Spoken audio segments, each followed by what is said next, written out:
Um, yeah, sorry, my throat's kind of sore. It's a long story. Um, um, yeah, so I guess I'll start off talking about the long journey to becoming a doctor that we've all heard so many awesome things about. So you have to go to college, you have to get your bachelor's degree, then you go to medical school, get your MD. Then after that, you're not done. You have to go to residency to choose a specialty. And then sometimes that's not even it. You have to do a fellowship training to further specialize in your field to become an expert at whatever you end up doing. Why would anybody want to do that? That's what I'm here to talk about. Because it is very important to me why I am here and doing this. And it is so much more than just money or prestige or getting somewhere and being proud about it. There really is a source of that. And I just want to thank you both that just went for sharing y'all's stories. I love hearing stories of how God uses a tragedy and redeems it for something truly beautiful. I really appreciate listening to that. And that's kind of a good segue into my story and how I'm here. My faith is absolutely at the center of why I'm becoming a doctor. God used something tragic in my life to truly transform it and give me a purpose and a path and a direction. Whenever I was in 6th grade, me and my dad and some friends were trick-or-treating on a golf cart. It's really weird. And I was too young at the time to really understand, but the driver of the golf cart had been drinking, and he decided it'd be funny to swerve. And I was talking to my dad, and I watched him tumble off the back and hit the side of his head. And a 6th grader, it's what, 12 or 13? And I watched that happen, and I remember running to his aid and seeing this giant pool of blood hit my dad unconscious, like right in front of me. And like my first thought is, oh my gosh, I just watched my dad die, and I'm at his side. And the feelings of need and desperation and just helplessness in that situation, I will never forget what that felt like. And I saw the emergency team, the EMS, get there, and they rushed to his aid. And whenever he got to the ER docs, they stabilized him, and they got him ready for surgery, and then he went and had brain surgery. Then he was in a coma for a month. That's a long time to be in a coma. You're not supposed to be in a coma for a month. And I remember the ICU doctors, and he had a rehab team once he came out of the coma. The doctors actually told us that he probably wasn't going to wake up. We need to start thinking about pulling life support. That was very tough as a family to deal with. It's pretty miraculous. The next day he woke up after that conversation, and he didn't know who he was. He didn't know how to function, how to talk, anything. Had no memory. And then over the next 9 months, I saw his whole recovery process. I saw teams come in and deal with him. And after like 9 long months of frustrating and stubborn patient work, he's actually fully fine. He does manual labor for a living. He's back at that. And he has a tiny bit of short-term memory loss, and that's it. So seeing the medical teams just mobilize and care for my dad, someone that's so close to me, whenever I needed him most, just like changed my view of my life. You know, I wanted to be a veterinarian and play with animals all day. It was my dream before that. But God just showed me that I can do that. I can meet that need for people one day if I pursue medicine. And other people are in this situation every single day, right over there in that building.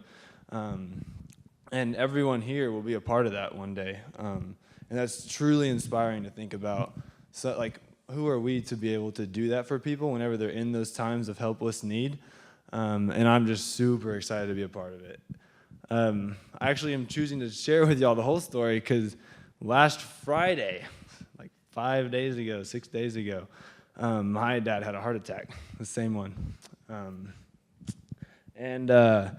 He had a full STEMI, 2 arteries completely occluded, and they rushed him to the hospital.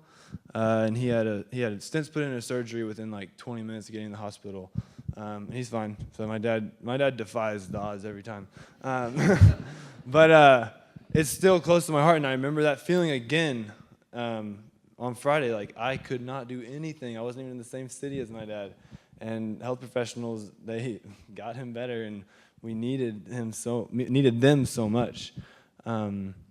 So that's, kind of my motivation. And I know every healthcare professional has something like that. Why you want to go into it is something that happened to you that touched you, and you wanted to be a part of that for other people. So thanks for listening to my story, and here's Macklin.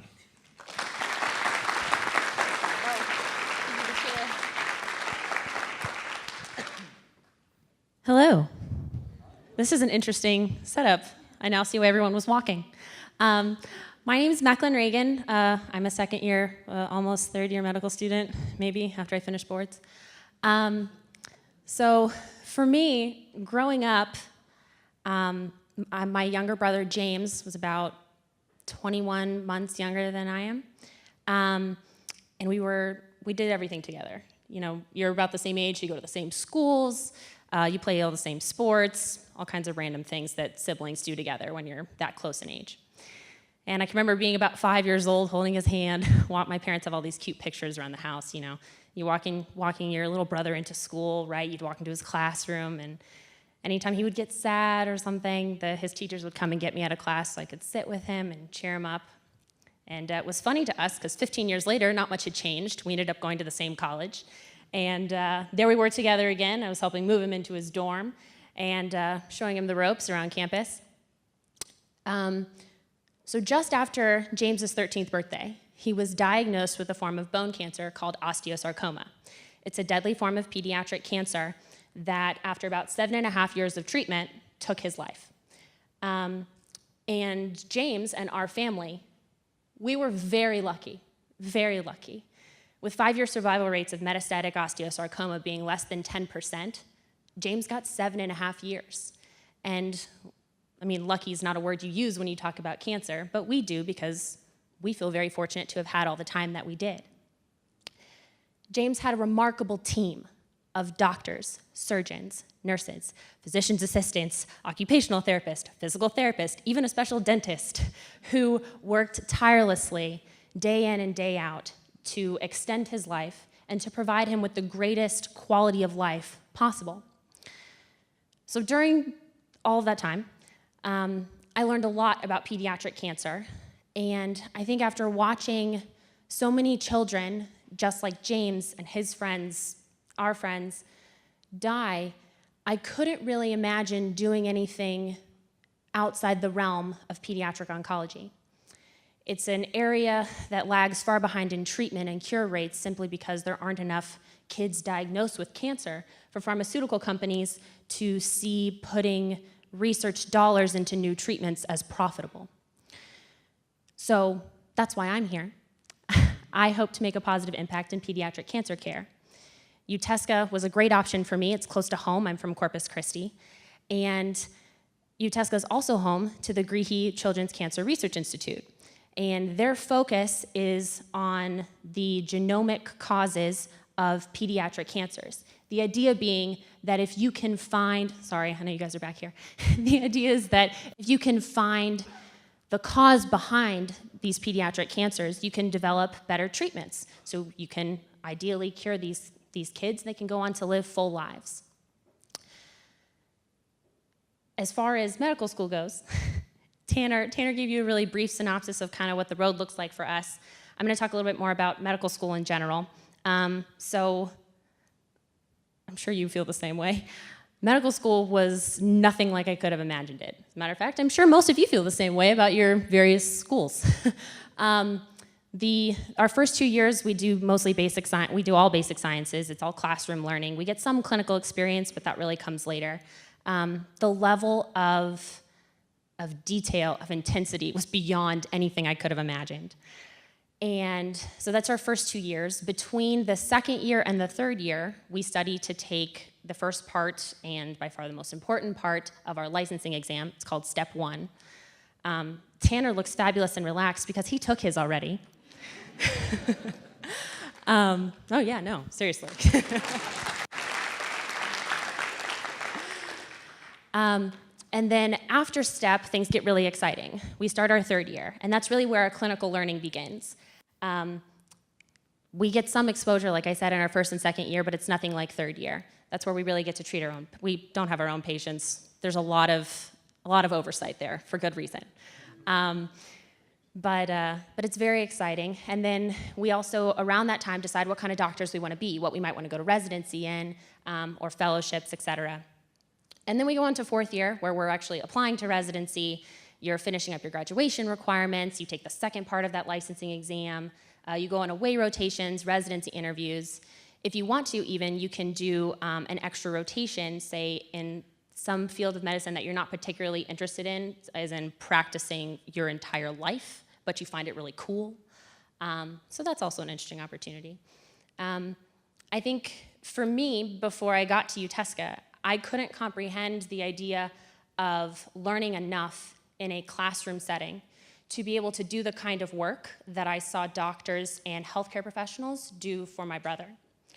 But after having been here for 2 years and now working on planning possibilities for my future, I'm confident that the education each of us is receiving in our respective programs will not only prepare us to do the kind of work that we've seen the healthcare professionals we all admire do, but it also inspires us, each in a different way, so that we're more eager to get to doing the work that we came here to do than ever before. And events like this are even more important, as you've heard all of my colleagues mention, because today, medicine isn't just, I'm going to see my doctor because I have a cold. I'm going to see my dentist because I need my tooth fixed. It's all of us working together as a unit, and it's easier for us to do that by getting to know each other through events like this. So thank you guys so much for coming.